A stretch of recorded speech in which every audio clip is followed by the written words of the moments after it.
হজ সফরের পুরোটাই দোয়া কবুলের সময়। অন্যের জন্য দোয়া করলে তা তার জন্য ও একই সঙ্গে নিজের জন্যও কবুল হয়।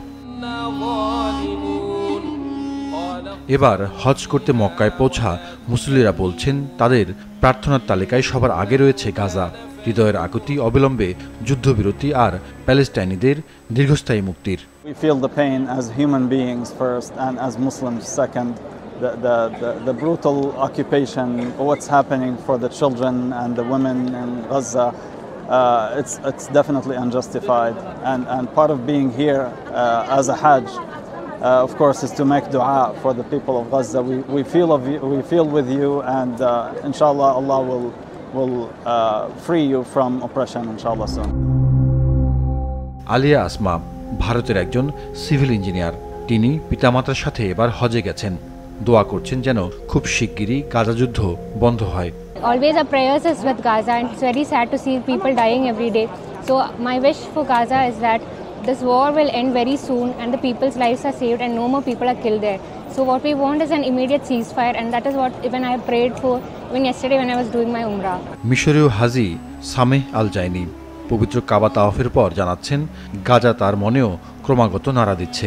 الهم الأكبر اللي جاي أدعي له غزة في القلب وغزة يعني جرحنا النابض فيا رب نسأل العظيم رب العرش العظيم أن হজের নির্ধারিত তারিখ সন্নিকটে এলেও গাজার বাসিন্দাদের কপালমন্দ।